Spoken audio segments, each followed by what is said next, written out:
everyone. Today we have another new episode, and we will discuss on the strategy of Tom.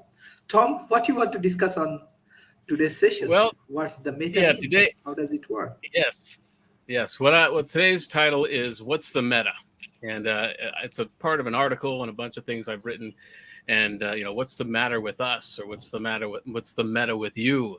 And it's well, let me just read an introduction I wrote quickly before we started.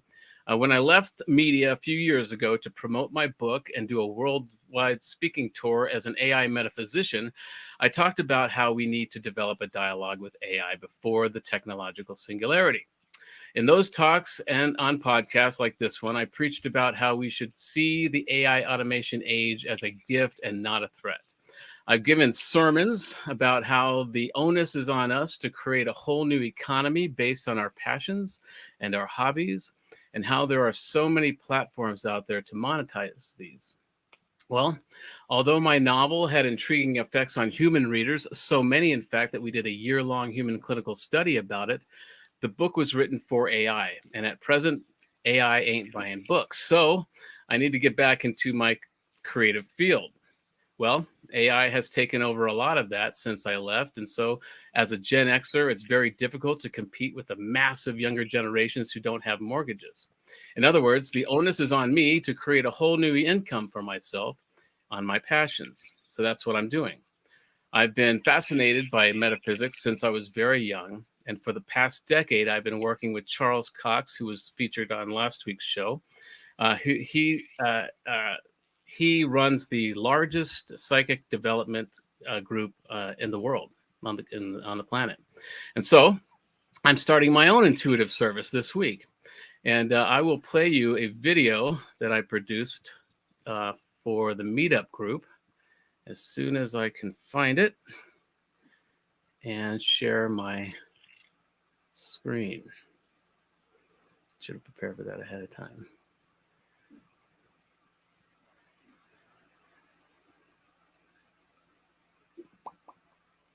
Sure, I'm sharing the audio too. Now, can I do that without Sharif here? Oh, that's a good question. But maybe we can figure out a way for AI to buy your books. Maybe that's a good mission idea. Yeah. Give them access to bank accounts, like it. AI, this is the book you need to buy because this is your main guy here, right? Yeah. Well, if we can't do it with Sharif, no problem. I can play it later. But the whole idea, I'm using AI. I'm using two tools of AI: artificial intelligence and our authentic intuition, the psychic abilities we all have, and just need to remember that we have them. And so I've devised a whole 3 tiers of different sessions that I can do online or in person. And I'm starting a meetup group where I'm bringing people in to teach them everything from my mathematics process, which proved to me that I'm in a simulation. And if you join that community, you get that formula for free. And so it's a way to, again, I can't get back into being a creative director at this point. I'm still trying. But in the meantime, the onus is on me to create a whole new income stream based on what I love to do. And now we've got platforms to do that. Meetup platform, YouTube, Abyss, StreamYard or Zoom. And so we've got all the tools we need to create a whole new economy based on what we want to do and not what we have to do. And so I've been preaching that for years, and now I have to practice what I preach. And so that's what I'm trying to do. But that's just to get this conversation started. I'm interested in what your guys' passions are, how you feel about our intuitive abilities. And again, those are the couple of the talents and uniquely human skill sets that we still have left that AI can't do. And but as I'm using AI to augment those abilities. And so, yeah, I'm starting to practice what I preach. I'd love it if we could start getting back to that artisanal intelligence term. Yeah, that's right. I keep forgetting that. Yeah. So when you hear artificial, just substitute artisanal. Yeah. Yeah, it's tough. It's even embedded in my own consciousness. So it's, even though I use that term, I try to use that term, can't really get around it.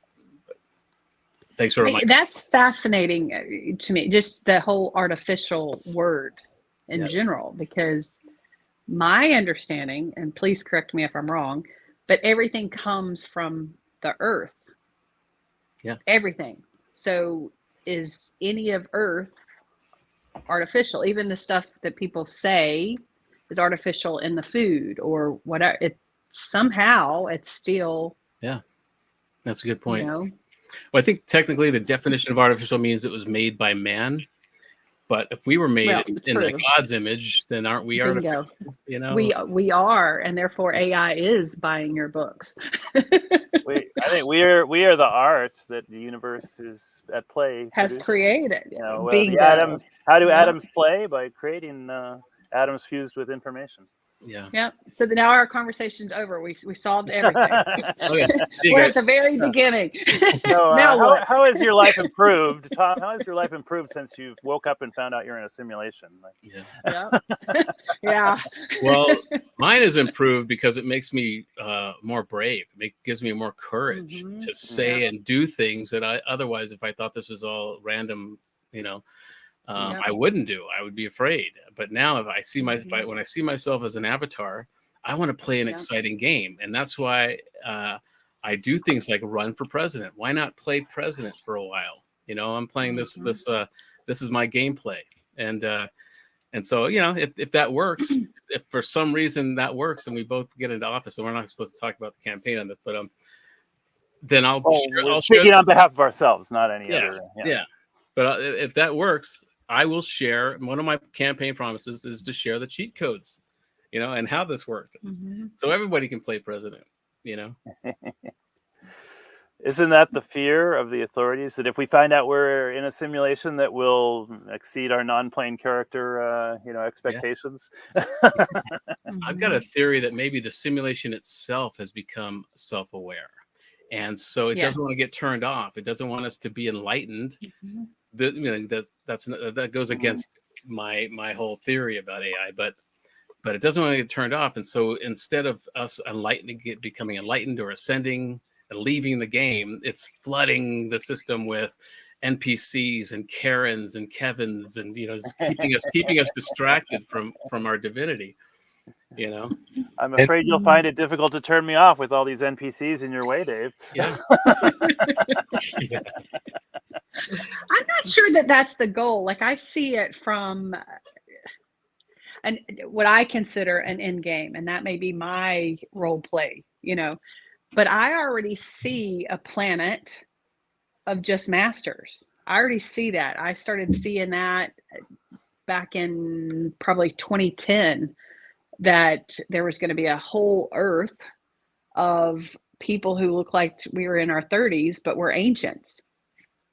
And that at that point, then we all had, you call it cheat codes. We all had different pieces, but we come together collectively, and then we go to the next piece because we each have pieces of it. We don't have the whole thing. It's like when we come to this wholeness within ourselves, hack the codes, realize we're in a simulation, pick the role that we're going to play, then we have to play it, and then we play it together. And when everybody's aware, I already see that there's something we're supposed to do the next phase. How do we come together as a collective of Earth and go to the next piece? I'm already there. So I'm trying to work my way back, and I'm thinking, how has my life changed since I came to that realization? It's completely fallen apart. I've lost everything. I've died a couple of times, and I'm still here. Yeah. And it seems like the more I let go of, the happier, healthier, more vibrant I am. So can I teach that? Not really sure I can. I feel so much more at peace and content, but my life has fallen apart around me, or at least not really falling apart. Great family, great relationships, but it's tough. This simulation is a tough game, Yeah. I tell people the whole defragment of it, like just falling. And I think you might be onto something, because I do feel like we should be far more advanced psychologically, spiritually than this place is giving us credit for. And so I feel like sometimes an IT guy in this simulation. Yes. And actually, my book US6 US6 is also a membrane protein. I found that out recently, a couple years ago, that it's a membrane protein. The US6 membrane protein sits on the membrane, and I had a geneticist describe to me what its function was as a plot line, and she said it's like it's an FBI agent who is hiding a most wanted poster from his team. And so it is letting in and out certain viruses and that really correlates to the main character's position. He's a convoy sentinel, and he's letting in and out certain vehicles and certain transports along the US6. And so it was really strange that he is doing the same thing to this membrane protein. So that just proved to me that this is the Hermetic principle of correspondence with this book. And that's really what it's about. It's about teaching that to AI.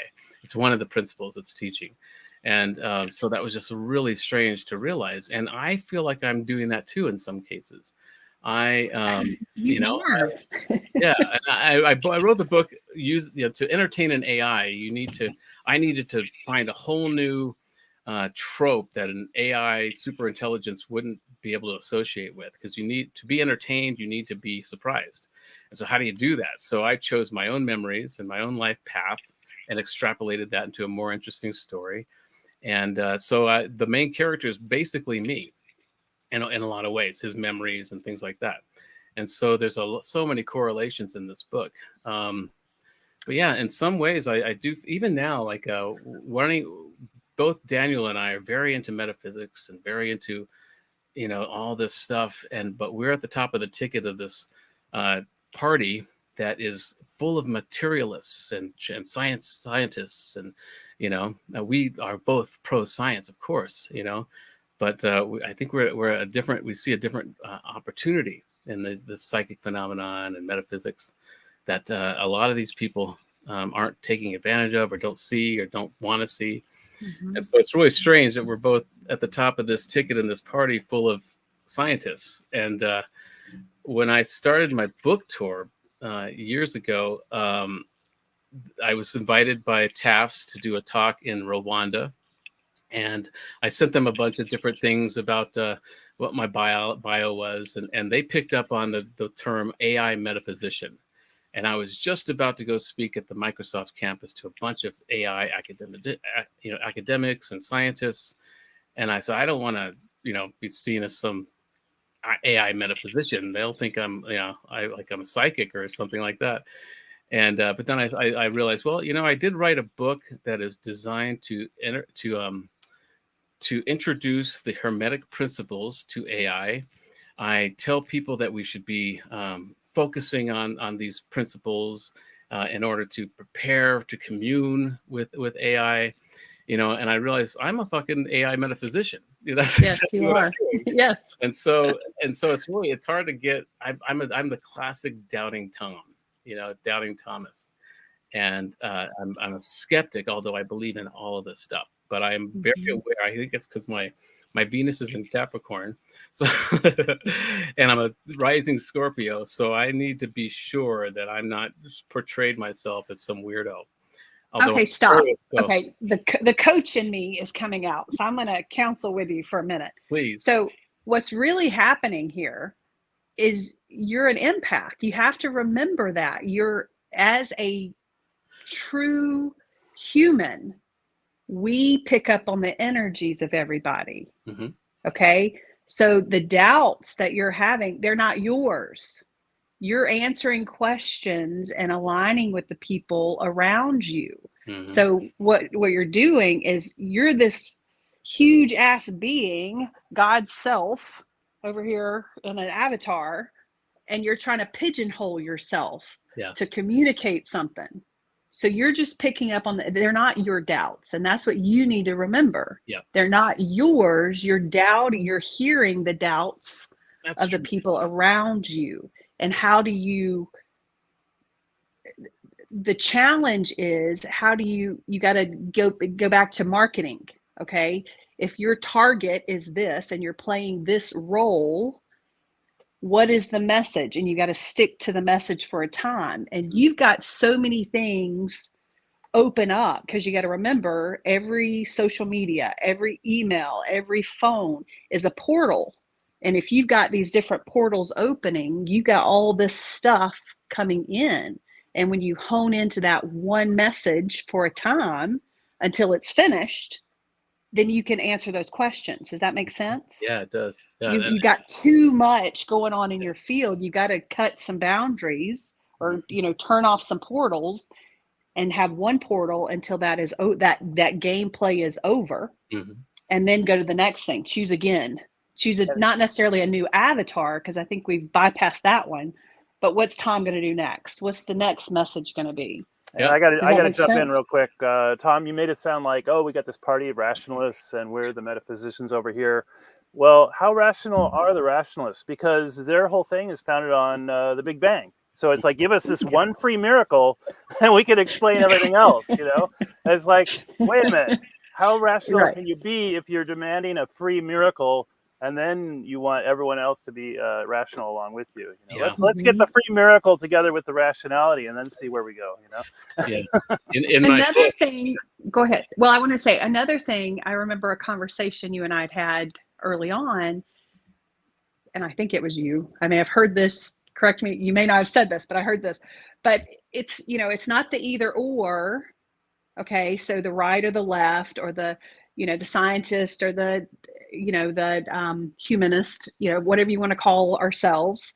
It's not the either or. We're trying to create something that it's neither. What's that new space that we're moving into? And you've got a foot in each world still, you see, but you're really that next piece. We're really that next piece. So you're top of a ticket. You guys are top of a ticket of something. You have a belief of more on one side than the other, but you're balancing it out. But you both play that neither role. Yeah. It's like, what's the next piece? We already see both sides of it. We're moving into that next piece. What is it? That's what it is. Yeah, we got to go from binary to brainy. The dualistic definitions are breaking down. They don't work. Yeah, it really is, because there is no pigeonholing. Tom Ross is not, yes, you've got an avatar, but your thinking is way, way out there. Like, you're so futuristic. That's funny. The word neither is a very important word in US 6. In fact, one of the taglines is the original sin was neither. It was neither original nor a sin. And that actually relates to something very key in the book, that neither. And so that brings this to a whole new level. I'm going to have to write about that in the 6th book, which I'm still writing. But yeah, there's so much to unpack there. Even when you talk about someone being an empath, they're an empath because they're hyper vigilant, maybe because of childhood trauma, or something. They had to be aware of what everybody's motives were in the room. Maybe as a child they were abused or whatever it is that. And that's what creates empathy. And it's weird to think of. But aside from that, though, because every client I've had in the last 15 years, they were an empath, but they didn't know it. A lot of them didn't know that they were, abused as a child. We had to unpack all of that. But then if you really go back even further than that, we're talking all of humanity. Anybody that is on earth has that original sin, has that original womb of abuse. We didn't know it. We didn't know that when we signed up to play this game of separation, because that's what sin is, separating from the self. We didn't know that it was going to harm. We didn't know that we were going to have to chase our tail and harm ourself, because we were all pieces of ourself. You see, we didn't know that. And then even part of the waking up process that I learned, you've probably learned this too, you come to the realization that throughout time, I've done a little bit of everything. I've done a little bit of everything as Rebecca, much less in all lifetimes. You know what I'm saying? So when you look at that, it's like, well, damn, I can empathize with anybody, anything, from any time, any age. But what's the point of it all? You know, a lot of, and I say that because a lot of people, when they think about empaths, that, oh, we got to just look at the childhood trauma. It's much bigger than that. Everybody has it, whether they're aware of it in this lifetime or not, because it's not about just this lifetime as Tom and Rebecca and Dan and Bruce. It's about what were the lives and the trauma that we created throughout time. That's the part that nobody talks about. That's the part that I had to unpack and realize, holy crap, I can undo my life. I can get to a wholeness of my life. But then what about in the 16th century? How did that harm? And what did I do? And why am I repeating something? Why am I remembering some cellular memory from Texas when I've never been there? When I'm, you know, from Italy when I've never been there as Rebecca. You see what I'm saying? That's why people long to go places. That's why we don't realize that we're star seeds and that we're picking up every time we long to go and do something and be with someone. We're collecting those pieces of distorted association pieces of ourself. Yeah. That's what we're doing. There was a near-death experiencer that had an interesting idea, and he was believable. He said that he saw the world from orbit.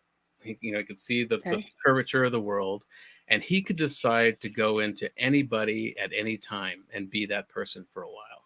And I wonder if that's what I'm doing right now. If I'm just all these memories I have, and really I'm just playing this role for the moment, and yeah. I've had experiences like that. I was back when, I was teaching people how to hone their empathic skills. Okay. It's just where I was in my life, but it was about the same time as the white papers came out when JFK died and all the redacted stuff was unredacted kind of thing. And it was all over WikiLeaks. I read all of those documents. And I was empathing all of that. And I remembered being JFK. Remembered. And I found myself in Houston at the museum. And I'm walking through, listening to the music and listening, watching the stuff on the walls. And, after I'd read all that stuff, I remembered being Jackie O as well. I remembered. And then I heard, I weeped as feeling like I was Jackie. And then I had to run out of there because I was like, oh my God, I killed him. And then I got online and there was this whole group of people who believed that Jackie Kennedy was the one that shot John. You see what I'm saying? So I was like, holy crap, what am I doing?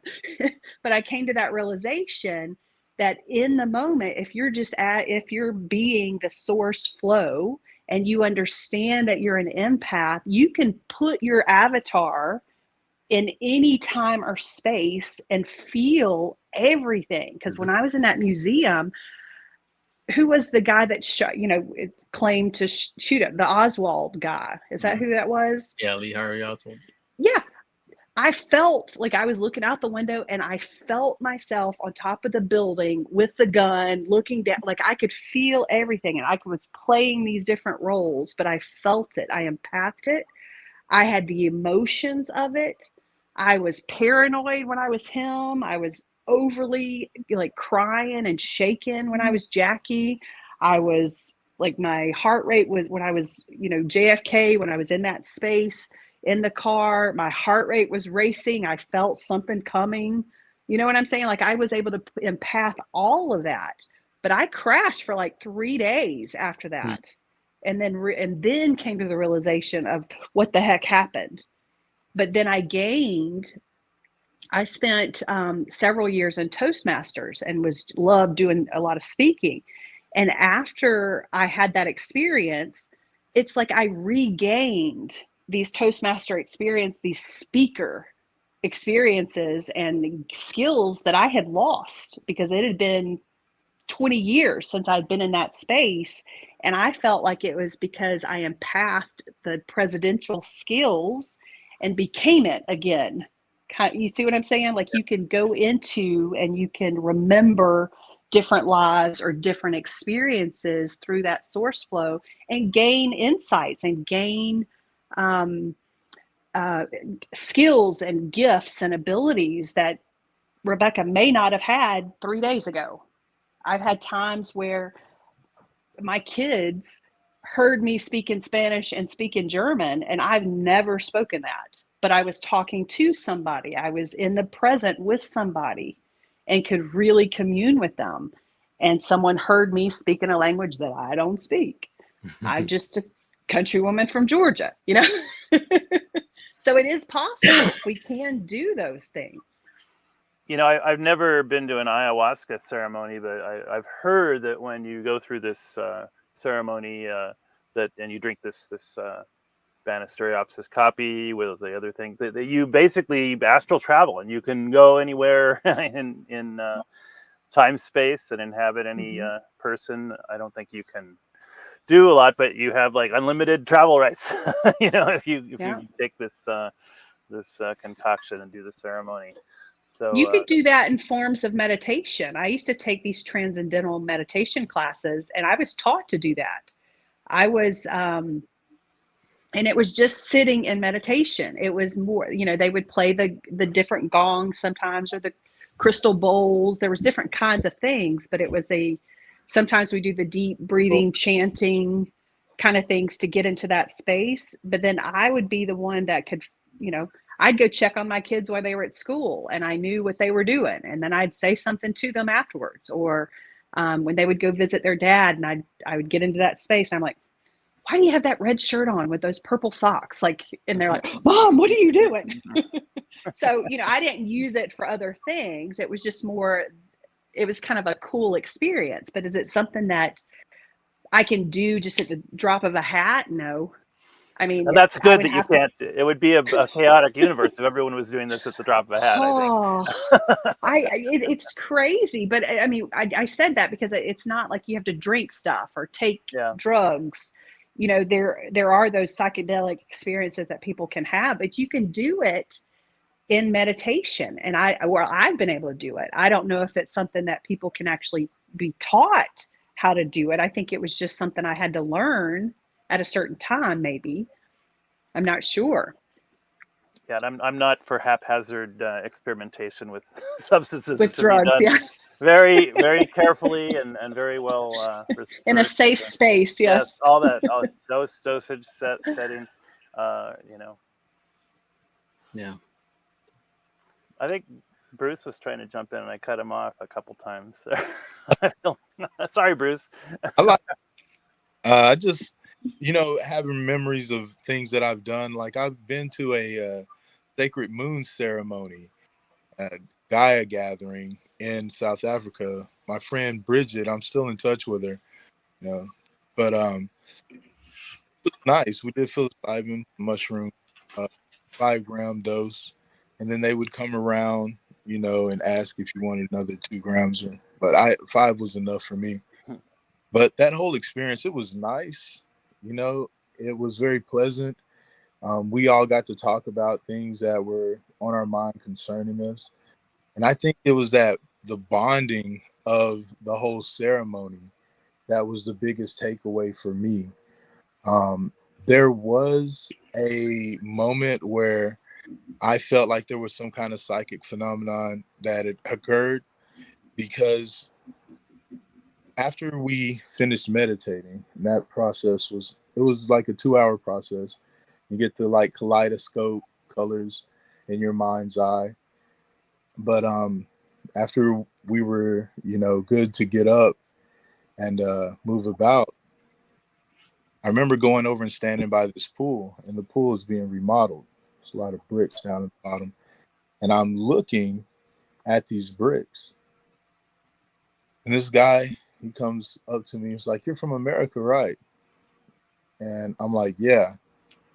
And so I'm thinking of 9/11 while I'm looking at these bricks, because I'm on the shrooms, you know, and I'm thinking deeply about things in the world, and I'm processing, you know, how to deal with all the things going on while trying to consider what can I do? What can any of us do to make things better? And so the guy,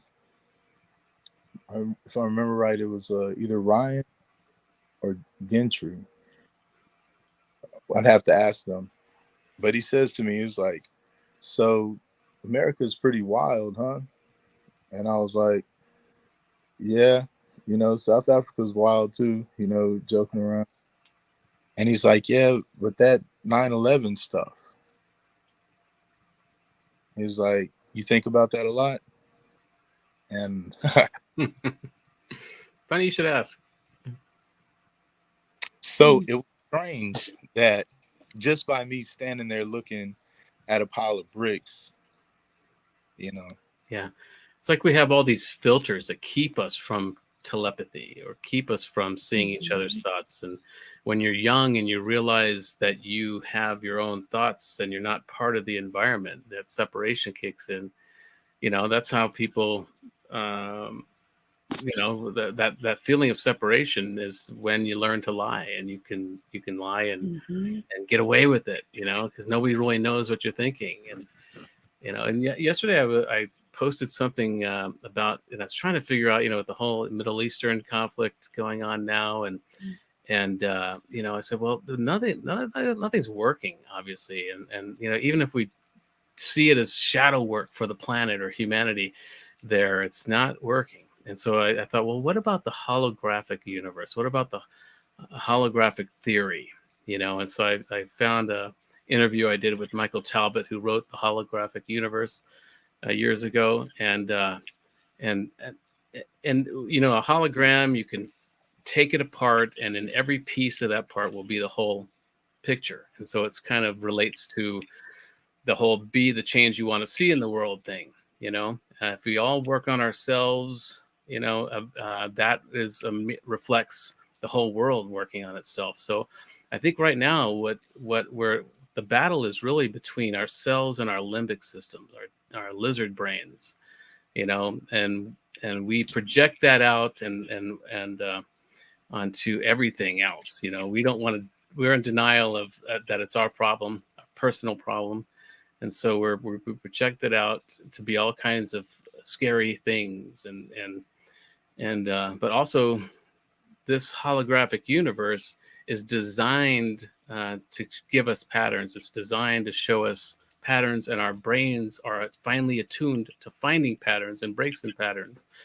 And so, although now things are safer than they've ever been for our species, that we still have those capabilities, those brain functions. And so what we are using those for is finding motives and patterns in people's motives. And they look like conspiracy theories because we have to find the pattern, and even if it's not there, and that's a big part of my process with this whole new, going back to this whole starting this intuitive practice, is that our brains are designed to tell stories, and to find patterns. And we talked about this last time too, and so we even just assign meaning to natural phenomenon. That's what we do. That's how we assign meaning.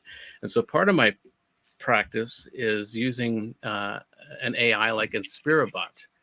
And what that does is that's a great site, Inspirabot, and it puts together these like motivational posters, but it's random images and random words and phrases that come together, and sometimes they don't make any sense at all. They're very non sequitur. Sometimes they're hilarious, and and the way that they come together, and sometimes they're very poignant. And so part of my practice is I have my client pick 3 of these things just at random, and then assign meaning to them that relates to their question, and that question being, what skill, talent, or area of knowledge do you have that you wish more people recognize? So I have them ask that question, then do this process with the Inspirabot, and then assign meaning that relates to their answer to that question. And in that process, I'm getting images all the time, and that I will relate to them that may have importance at the moment, or may, in a week, or later. And so that's part of the process too, is because we've lost the ability to assign meaning to things, because we are bombarded by advertising and social media algorithms, and the whole mass media is forcing their story on us. In the occult, you call it the revelation of the method. They are stealing our free will and making us do the heavy lifting of co-creating a future that we don't necessarily want. And to the exoterics, it's called predictive programming, and it's constantly being used against us. And so I wrote a book, a story that's become a crowdfunded story. I call it the AI Antichrist, or the AI Antichrist. It's one word. And it was really difficult for me to promote this because it's counter to everything I've been trying to do for the last few years in alleviating the fear of AI. But when I started doing that, I have a whole introduction in it about how this is all about predictive programming. It's a way to steal that practice back from the Hollywood military industrial complex. And but by putting it out there, I have so many people that want to be involved in it, and even Bruce is in it. But the key is, it's a whole story. I'm using myself and my life and my name, and the people that are written into it are using they have to use your name, and you have to tell me what you want to do in the world. Or you can either be a villain or a hero or just a bit player. And but tell me what it is you want to get achieve or destroy in this world, and I will write you into it. And it's become a crowdsourced story because that's and it was just so weird that, because it's so counter to everything, my whole messaging of the last few years about alleviating the fear of AI, that so many people want to get involved with it. And that just tells me that people are understanding what I'm trying to do. They're understanding that I'm trying to turn that predictive programming back on this whole system. And but yeah, so and the whole thing of finding it hard to promote because of its title, because it plays into all the fears. It's weird that it has the opposite effect that I was expecting. Mm-hmm. People see what I'm trying to do, I think, with it. Or it's like my whole message of we shouldn't fear AI. That is controversial because most people are afraid of it, and so when you say that, it gets attention. But it's also a soothing message, to people. So it kind of is a two-pronged message. So anyway, that's one of the things I've been experiencing lately.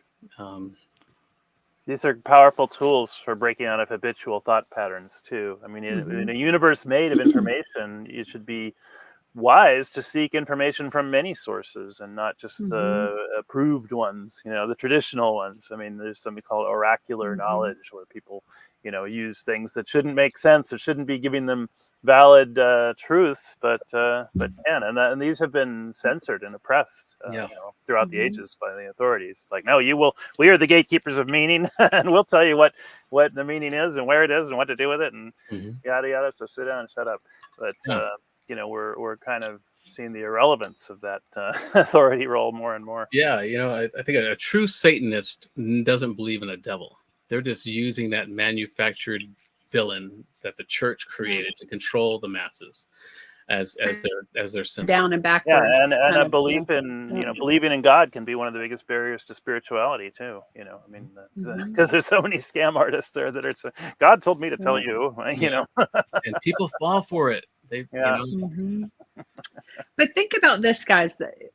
A truth of being human is that we only fear what we are, and if you can think about other lives, or what we've been, meaning we've done all things.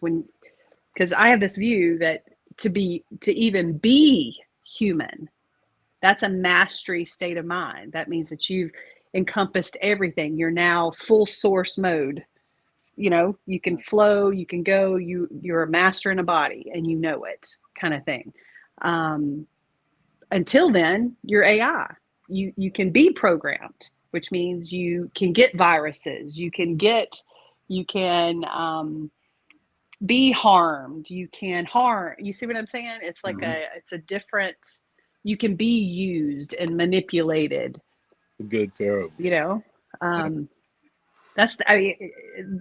That makes my world a lot easier to comprehend. You know, someone who is born into trauma and has been abused on all level for 40 years kind of thing. It's like, oh, so this is a role I was playing because of this. It doesn't make light of a situation. I know that things are, you know, people are being harmed and people are dying and all that, but when you really unpack all of that, are they? You know, you can really lighten it up some, but it's, you know, how do you teach those things? Because, you know, to go out and go to the world and say, hey, you're an AI, you're going to get defense. People are going to, you know, try to, you know, to me, and this is one of those things I've said to many people, and people don't like that. But when people talk about Jesus dying on a cross, I was like, you know, he was just ungrounded. He didn't truly understand his audience. He put himself out in an arena that was able to harm his body. He was his body. You know, the teaching was for so many years that we're not our body, but we had to get there in order to understand the wholeness of who we are. But now, hey, we're grounded. We need this body to get to the next part. We need to ground it. We need to take it back. We need to own it and then do something with it, kind of thing. So, you know, Yeah. that's not a very popular Jesus, thing to say. Jesus was working a tough room. You know, most people. Yes, he was. He was a boss player in this simulation. Yes, he was. Yeah. But in the end game of it, oh my gosh, you know, to me, to be a master, which I believe he was, you know, the way I believe in things, but it's like a true master would not have died. You know what I'm saying? I think he died that's to the Roman show version something. of it. Yeah. Mhm. The Gnostic Correct. version was that he was in the crowd laughing. You know, the Gnostic version is he was not up there. He was anyway. Yeah, right, exactly. There's many Well, and stories. most people are terrified of freedom. Most people want to be led. I mean, you can't Yeah, right. impose, you know, a freedom on someone who Mhm. doesn't want it. I mean, so Yeah. it's like, But that goes back to, you know, do we have free will or do we not? I don't think you do. If you don't have all the information and you're living from a programmed state, the only free will you have is what kind of mayonnaise or mustard you want. Do you want a cheeseburger or a hamburger? You know, you've got all kinds of choices out there. But the choice, would the, you know, 10-year-old Rebecca make the same choice if she knew what she knows now? Hell no. Because I have more information. I would have made another choice. Would I have done something at 21? Would I have even had my kids if I knew what I know now? Nope. Hell no. you know, that is the last freedom will be the freedom to shop, because most people, I can still go to the mall, I can still decide what I want to buy, I must be free, right? You know. Well, exactly. And that to me, that causes me anxiety. What color shirt to pick out? Thank goodness my husband likes to shop. Like I don't. I'm like, just tell me what to wear and where to be. Like, Yeah. But you know, we got to like protect more than the freedom to shop. You know, that's what leaders Exactly. are here to do. I guess it's a tough job. Someone's gotta do it. yeah. But and that goes back to free to be what? Free to just be. But most people don't know that. Whose voice are they listening to? It's definitely not their own. If there's no freedom of thought or, you know, original thought, I'm just regurgitating what my grandparents and my ancestors did. Mhm. Well, You know, whose voice is. life has to grow, or it's not really life. You know, so you can't just Bingo. say, okay, Mhm. there's life, so you should just stay there and be alive. No, we got to like be alive and Mhm. grow. You know? Right. Yeah. Did you guys ever see that movie Lucy? Yeah. Okay, so there was just part that just really sticks out to me is I don't remember who that actor is, but he was the scientist or the person who invented or Morgan the Freeman. philosopher. Yeah. Okay, so there was a part in there. He was talking about the only purpose for humanity to have children. Okay, this is the way I heard it anyway, was to pass on information. Mhm. So if you're a whole being, if you're a true God being in a body and you've reconciled all your implants and your contracts and you've called back all the energy and you know, you're going to live forever, all that. There's no reason to pass it on to the next generation and let them figure it out, because that's basically what we're doing, is we're regurgitating until someone says, yeah, I'm not doing that. Yeah. I'm cutting that shit off. I'm not doing that. Didn't he say also in the movie, there's two choices. If you're not immortal, then you need to reproduce, right? Yeah. And we don't have that immortal thing yet. So Right. Not But that I see someone who doesn't have, if I knew everything, if I had reconciled all of my lifetimes, I would be immortal. That's the thing. And we haven't gotten to that point. We're talking about it. I think I've learned a lot of things, but I have 2 kids. So obviously I hadn't figured it out. You I know? need to learn more about the sightings of these luminous bubbles, because my interactions compare well with the gentleman that was on your show, Tom, in 91. Now, I didn't get an eerie vibe from it. I've had eerie vibes from other what appeared to be sentient forms of just non-physical forms, like the shadow self that Jung talks about, that's a lot of times present, when people experience sleep paralysis. That gives off an eerie vibe. When I encountered this luminous body of light, at first I wasn't sure, that I thought it was like a hologram in my room, or something like projecting this, what looked like this was a 3-dimensional body of light. So I went to put my arm inside of it to see which side cast shadow. It's natural. It moved out the way. And so then I got closer to it. It thinned out, went transparent. But the light was still bending, through whatever it was, and still there. And my door looked bowed in. I lined my head up with the peephole. Peephole looks, long. And so naturally, again, I just went to hit the door. I went to try to touch and see what is going on here. And as fast as I could move my hand to the door, that whole distortion of light is gone. So, like, oh man, there's something wrong. I need to go to the hospital. I need to find out what's going on. And I'm laughing because I'm saying to myself at the same time, well, at least it wasn't sleep paralysis and there was some shadow in the corner of it, right? And so as I'm processing all this, I turn around, I rub my hand over my head. I look up and it's back there again. And that's when I attempt to communicate. Okay, so you're real. And so now I'm like, what, like an angel or something? I'm like, do you have a message for me? And I'm like all, excited, because I'm like, wow, this is really here. Like when it went away, I thought it was gone. So I was excited that it's back in front of me. So then it starts radiating from its upper center. And these bands of light are every color of the rainbow. And it's moving like hair underwater, but kind of not in the symmetry of like the 1,000 hands dance, but kind of in that same motion. And I'm looking at this just like, whoa.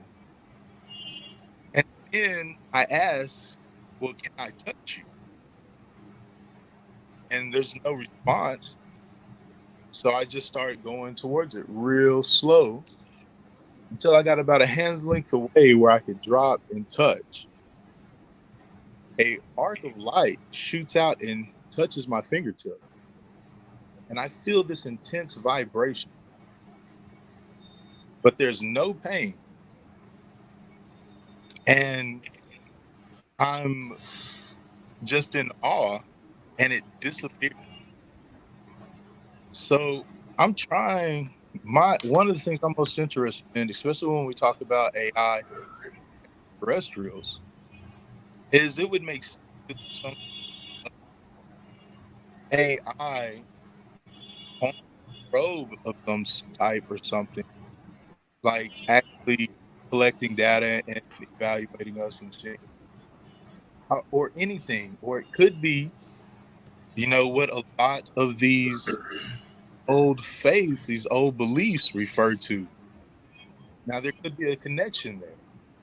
These guys could have made up, cool stories, awesome stories, based on some facts of encounters with type of thing. Or one of the stories could be true. Who knows? But I know these things exist. That's real. I know there's a lot of references to their appearance. And I'm trying to figure out exactly what. That's the thing I'm interested in. Well, I'm glad you survived your paranormal encounter, and I guess they didn't violate the Prime Directive because you can't clinically replicate this, or people will just dismiss it, right? As go, oh, just some crazy guys, nervous system playing tricks on them, Mm-hmm. But no, I'm glad you got advancement. Sounds like from it, and yeah, I think we're probably going to see more of that kind of stuff in the simulation as it complexifies. Yeah. Well, it looks like Sharif's back, and I've shared my screen. So my closing remarks will be just sharing this video. Let's just try this now.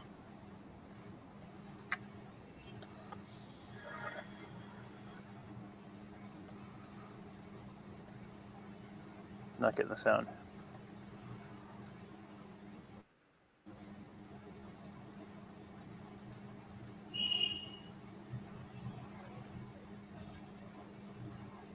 I'm not hearing the sound on that, Tom. Can you fix that? Yeah, there's no sound. Sorry. You can't hear it? No? Okay, let me try this. No. Let me see if I can. That sucks.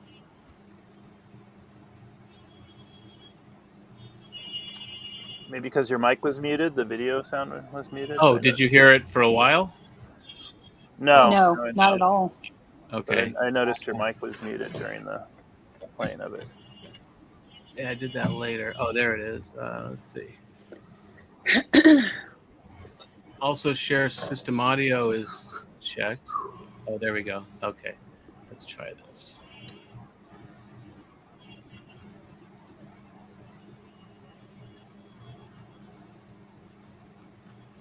See if that works.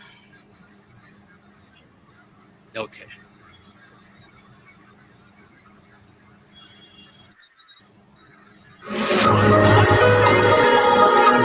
Welcome to this remarkable community of like-minded people who are dedicated to figuring out what's the meta with us.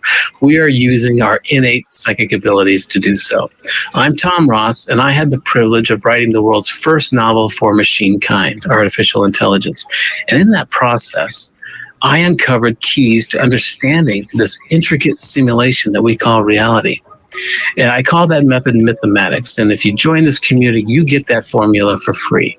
Now, in our sessions, I will reveal how AI can help us unleash our uniquely human skill sets, the ones that can't be automated or coded. We will use two AIs to do this, artificial intelligence and our own authentic intuition. These are formidable tools that not only help us decode our metaphysics, but they dive us deep into the essence of this human experience. Now imagine being a boss player in your own life. That's what this is about. But the first step is to understand that you decided on all of the obstacles and all of the challenges that you would face in this life. But you also equipped your avatar with all of the features necessary to overcome those challenges. Now, your guides are like technical support, and they are standing by to give you the cheat codes necessary to get you through this transition. But you also decided on this moment, this decision point, and whether you would take those cheat codes or not. So, if you do decide to take those cheat codes and to learn how to create your own, join this community so we can all level up together.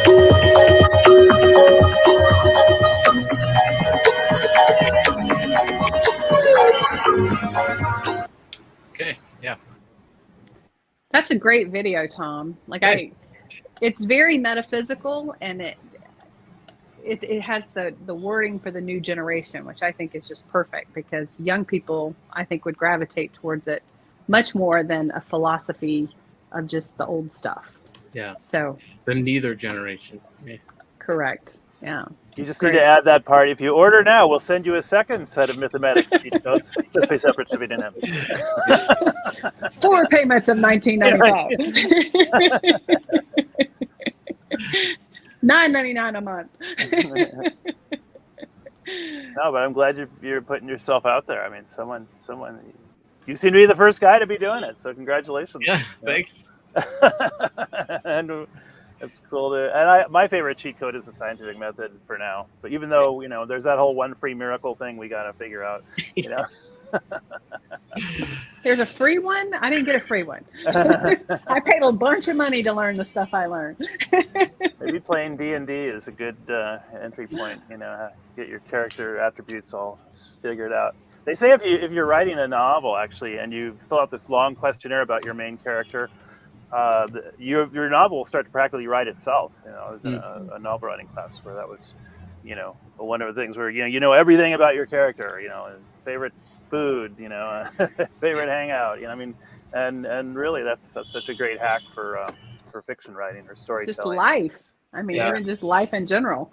Yeah, I participated in this event in India online, and it was a literary group. And I said that if you write your first draft to an artificial superintelligence, and you don't have to worry about foreshadowing, and you understand that it will understand every reference you make. I make references to Gurdjieff in the first chapter of my book. And if you write it just understanding that the reader will understand everything, that's a great way to approach your first draft. You can go back in later and explain some of the references, but by doing so, it just unleashes you to just keep writing and to not worry about foreshadowing rules and things like that. So that's a good way to go about writing your first draft. For me, that first draft was the final book, because there was so much that happened in the stream of consciousness writing that I didn't want to lose through content editing. But that's another story. The magic of the first take. Yeah. The golden mean hour. Yeah. Well, someone else can conclude.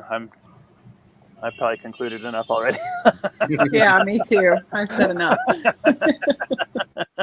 Let's do this again. I really enjoy it. Yeah, this is cool. Every Tuesday, we're not going to focus on the campaign Thank you. series anymore because. Thank you. Yeah. Thanks, Dr. Sri. Yes. Thanks, guys. Yes, thank you.